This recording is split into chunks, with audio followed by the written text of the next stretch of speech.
By the time the security guard reached for her arm, Nola had already decided she would not raise her voice. She was 51 years old. She had not raised her voice in a confrontation since she was 19, standing in a welfare office in Scarborough with a number ticket in one hand and her mother's overdue hydro bill in the other. She had learned, in the years between that office and this lobby, that a raised voice gave people exactly the excuse they needed. It told them, "She is the problem," and she had spent too many years being the problem to hand that over for free. So she stood still. She kept her coffee in her left hand. She looked at the guard, a young man, maybe 26, with a jaw like he'd been told it made him look authoritative, and she waited. "Ma'am," he said again, "the Grand Birch Lounge is for members and guests of the residence. You'll need to return to the main lobby." "I'm aware of what the lounge is for," Nola said. "Then you'll understand. I own a unit on the 23rd floor," she said. "Suite 2301. I've owned it for 4 years." The guard blinked, not a long blink, just the kind that tells you a person's brain is recalibrating, searching for a new track. "Do you have your key fob?" "I left it upstairs. I came down for coffee." He looked at the paper cup in her hand, the coffee she had purchased from the cafe on the lobby level, 20 feet away, before attempting to walk back through the lounge to the residential elevator. "I'll need to verify that," he said. "Of course," Nola said. She watched him walk to the front desk. She watched the concierge, a woman in her 40s with precise lipstick and an expression that said she had seen many difficult guests, lean over the terminal. She watched them speak in low voices. She did not move. She did not sip her coffee. She stood in the entrance of the Grand Birch Lounge in her gray sweatshirt and her running shoes and the loose linen pants she'd thrown on because it was a Sunday morning and she had not planned to be inspected. The concierge glanced up at her once. Nola held the look without expression. Then the guard came back. His jaw had changed slightly. It was doing something less authoritative now. "Mrs. Adinka." "I apologize for the—" "Thank you," Nola said, and walked past him toward the elevator. She did not accept the rest of the apology. Not because she was rude, but because she already knew how it ended, and it did not help either of them for her to stand there while he found the words. Her name was Nola Adinka, and almost no one in that building knew who she was. That was the way she liked it. The people who needed to know, her assistant, her board, her lawyers, the 2 journalists she trusted, they knew. The rest of the world got a woman in a gray sweatshirt taking the elevator to the 23rd floor on a Sunday morning. That was sufficient. She had grown up in Scarborough, in a 2-bedroom apartment on Morningside that smelled like the jollof rice her mother made on Fridays, and the damp that came through the bathroom wall every February. Her father had worked the overnight shift at a food processing plant in Pickering for 11 years before his back gave out. Her mother had cleaned offices downtown, the kind of offices that Nola would one day sit at the top of. 5 mornings a week for 23 years. Nola had understood money from a very early age. Not how to spend it, how to need it. How the absence of it moved through a household like weather, changing the temperature of every conversation, every meal, every look exchanged over a bill. She had started her first company at 27, with $43,000 she'd saved over 6 years, working in IT support and living on almost nothing. The company had failed. The second one had not. By the time she was 35, she employed 240 people. By 40, the number was closer to 3,000. The technology she'd built, a logistics and data platform used by supply chain operations across North America, had quietly become infrastructure that most people interacted with every day without knowing it existed. She did not mind this. She had built it to work, not to be noticed. She was not famous. She was not on the cover of magazines. She had turned down 2 profile requests from the Globe and Mail, and one from a business podcast that had described her, in its pitch, as a rare black female tech founder who'd made it. She had not replied to that one. She was, by most measures that mattered to her, free. She owned her time. She owned her choices. She owned Suite 2301 in one of the most expensive residential buildings in downtown Toronto. and she was not required to explain herself to anyone standing between her and her own elevator. But sometimes she was required to explain herself anyway. The incident in the lounge was a Sunday. The other incident happened on a Wednesday, 9 days later, and it happened in front of people. Nola had come down to receive a package, a framed piece her assistant had arranged to be delivered, a gift for her mother's birthday. The courier had brought it to the front desk rather than up to the suite, and the front desk had apparently not communicated this to anyone. So Nola found herself standing in the lobby at 11:15 in the morning, signing a delivery form in the same gray sweatshirt. She noticed later that this detail kept appearing in people's retellings. The gray sweatshirt, as if the sweatshirt was the origin of the problem rather than evidence of it. The lobby of the Birch Whitmore. That was the building's full name, the Birch Whitmore Residences, a place that had been written about in architectural magazines and whose concierge desk was staffed around the clock, was not empty at 11:15. There were two couples near the entrance in resort wear, returning from somewhere warm by the look of their luggage. There was a man in a blazer on his phone near the window. There was a woman with a stroller near the cafe. And there was a man Nola did not recognize. Tall, gray-haired, the particular posture of someone who had been important in a room for so long that he no longer had to perform it. Standing near the concierge desk when Nola turned from signing the delivery form. She assumed he was a resident. She had no reason to assume otherwise. She nodded at him in the way you nod at someone in a shared space, acknowledging the shared space, and turned to collect the package. "Excuse me." His voice was not loud, but it was aimed at her in a way that made the young concierge look up. "Are you here for the cleaning service?" Nola set the package down on the desk. She turned back. The man was looking at her with an expression she recognized. It was not hostility, exactly. It was something more comfortable than that. It was the expression of someone who had looked at her and drawn a conclusion and was now simply acting on it, without any awareness that this process had occurred. "No," she said. "Oh," he glanced at her sweatshirt. "Are you here for one of the residents?" "I am a resident," Nola said. The man's expression shifted. Not into embarrassment. Not yet. Into skepticism. "Which unit?" "That's not a question I'm going to answer," Nola said. "I'm on the residence committee," he said, as though this granted him the authority he was implying. "I'm aware there's a residence committee," Nola said. "I received the newsletter." The concierge behind the desk, a young man named Pierce, whom Nola had spoken to perhaps a dozen times without incident, was looking at the surface of his desk with focused intensity, as if it contained information he urgently needed. The man in the gray suit, because Nola had had time to notice it was a suit now, not a blazer, a good suit, the kind that said old money or very good credit, seemed to recalibrate. The skepticism in his face was being slowly replaced by something that might eventually become awareness. But it wasn't there yet. "The committee has been dealing with some access concerns," he said. "I'm sure you understand." "I signed a delivery form," Nola said. "I'm picking up a package at my own building's front desk. I don't understand what there is to be concerned about." There was a pause. One of the couples near the entrance had stopped moving their luggage. The man near the window had lowered his phone slightly, not enough to be obvious, but enough. "I apologize if I offended," the man in the suit said, in a tone that landed somewhere between apology and explanation. The kind of apology that is really a request. Let's agree this was a misunderstanding and move on. Nola picked up her package. "Have a good morning," she said, and walked to the elevator. She was not trembling. She was not about to cry.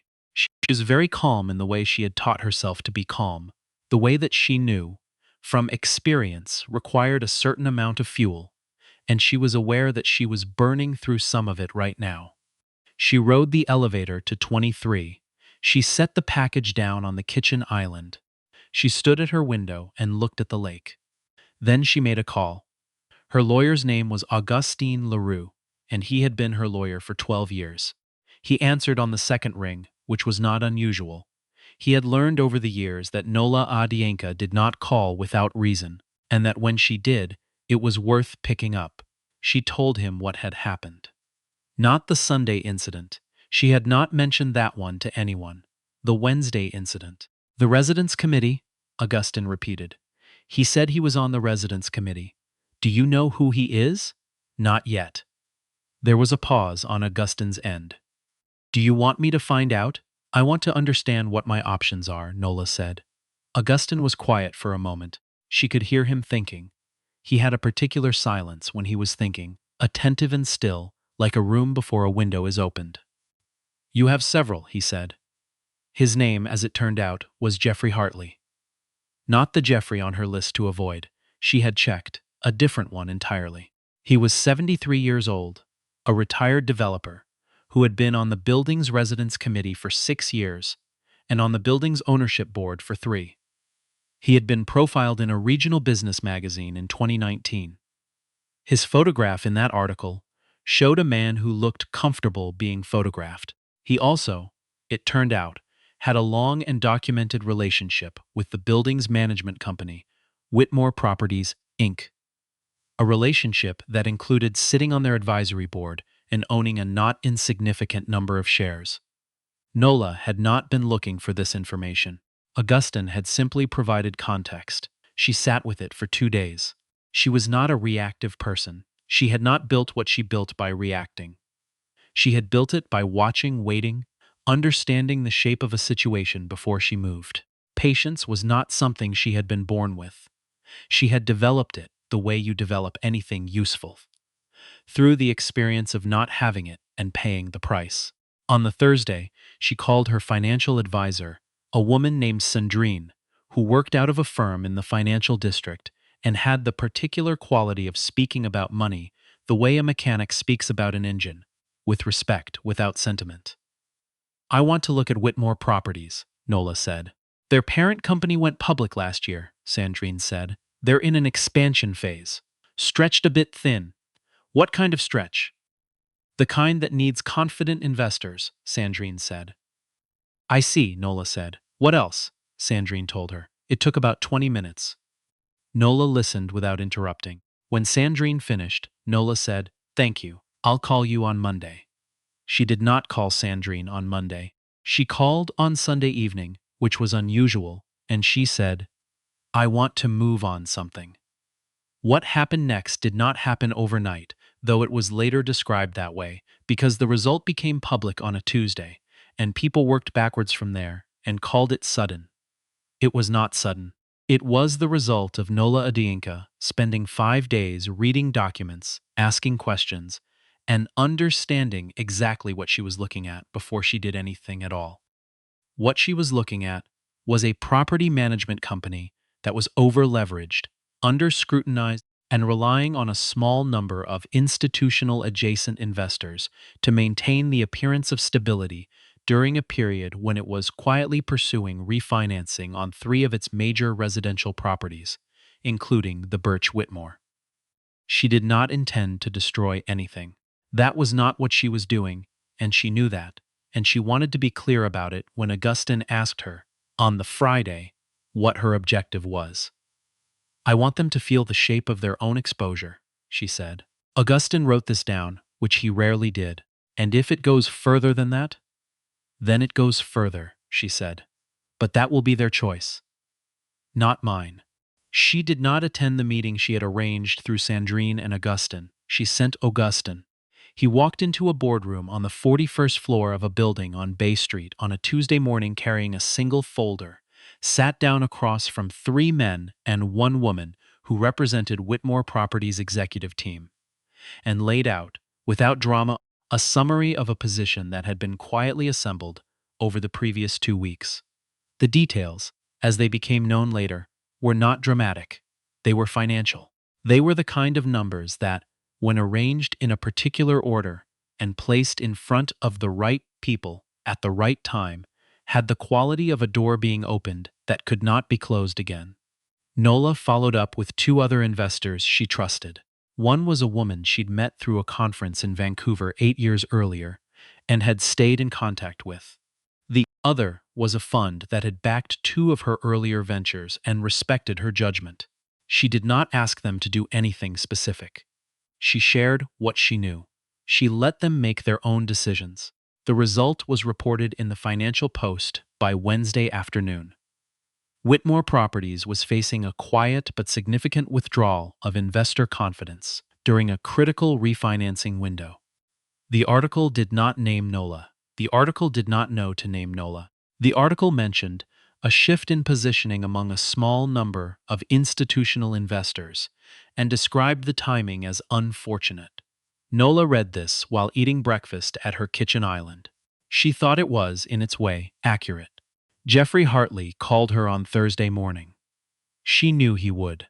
Augustin had anticipated it and had put in place what was required to ensure that when he called, he reached her directly. She answered on the third ring, not the second. She wanted to be accurate, not eager. "Mrs. Adienka," he said. His voice was different from the lobby.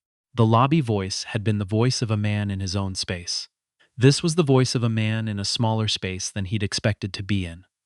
"Mr. Hartley," she said. A pause. "I believe we spoke briefly in the lobby of your building last week." "We did." Another pause. "I've been doing some thinking about that conversation." "I see. I wasn't. I want you to know that I don't typically." He stopped. Started again. "I made an assumption. And I'm aware that it wasn't." He was looking, Nola could tell, for the word that would accomplish the most with the least acknowledgement. She did not help him find it. "It was disrespectful," she said. The word landed. She heard it land. "Yes," he said after a moment. "It was." "Thank you," Nola said. "I appreciate you saying that." There was a pause on his end that felt different from the earlier pauses. Less calculated. More like actual thought.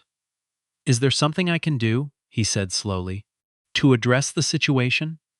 "The building's committee," Nola said, "should probably look at its access protocols. Not because of me, specifically. Because of everyone who isn't me, who goes through this the same way and doesn't have the position to do anything about it." A longer pause. "I'll raise it at the next meeting," he said. "Good," she said, and she ended the call. Sandrine called that afternoon to discuss the next steps. Nola listened, asked a few questions, confirmed 2 decisions she'd already made, and thanked her. When the call ended, she sat for a while at the kitchen island. The lake was doing something particular in the November light, flat and gray silver, the kind of light that didn't ask anything of you. She thought about her mother. Her mother, who had cleaned those offices for 23 years, who had been invisible in those buildings, in a way that was convenient for everyone except her, who had never once, as far as Nola knew, been asked by anyone in any of those buildings what she thought, what she noticed, what she deserved. Her mother was turning 72 on the weekend. The framed piece was still on the kitchen island. She hadn't wrapped it yet. It was a print she'd commissioned from a young artist in Hamilton. A woman whose work her mother had seen at a small gallery and mentioned, once quietly, the way her mother mentioned things she didn't want to, seem like she wanted. Nola had tracked down the artist 3 weeks later. She reached over and pulled the package toward her. Started unwrapping it. The print was warm, deep browns and golds, geometric and organic at once. The kind of thing that took up space in a room in a way that felt like presence rather than decoration. She thought her mother would put it in the hallway, where the light came in the mornings. She had not done what she had done this week because of her mother. She had done it because of herself. And because of the principles she had built a professional life around, and because she understood, with a clarity that was not new but felt newly sharp, that the cost of doing nothing was not nothing. But she thought about her mother anyway. She thought about the welfare office in Scarborough, the number ticket, the overdue bill. She thought about the way the woman behind the counter had looked at them, not cruelly, just at a distance that said, "I see your category. I don't need more information than that." She thought about how long she had carried the memory of that look and how little it had diminished over the years. And she thought about the access protocols at the Birch Whitmore Residence Committee and whether Jeffrey Hartley would actually raise them at the next meeting and whether it would change anything for the woman who came after her, the woman in the gray sweatshirt or the delivery uniform or the security badge or the coat that said, I am here to serve, not to stay. She didn't know. She hoped. She knew that hope without structure was ornamental. And that was why she had spoken specifically rather than generally on the call. Why she had named the thing, the protocols, the process, the concrete mechanism, rather than asking for a feeling. She had learned this early. You don't ask for respect. You name the place where it was absent, and you make that place difficult to maintain. She set the print carefully against the wall beside the island. It was good. The artist had understood what Nola had asked for without Nola having to explain it twice. That was rare, and she had noted it, and she would commission another piece. Her phone lit up, a message from her assistant with a note about Thursday's schedule.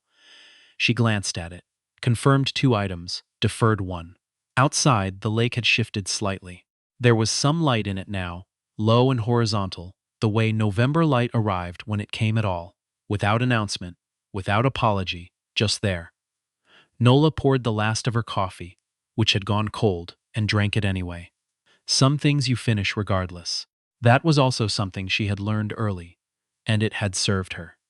She picked up the print, carried it to the hall closet, and laid it carefully on the shelf for the weekend.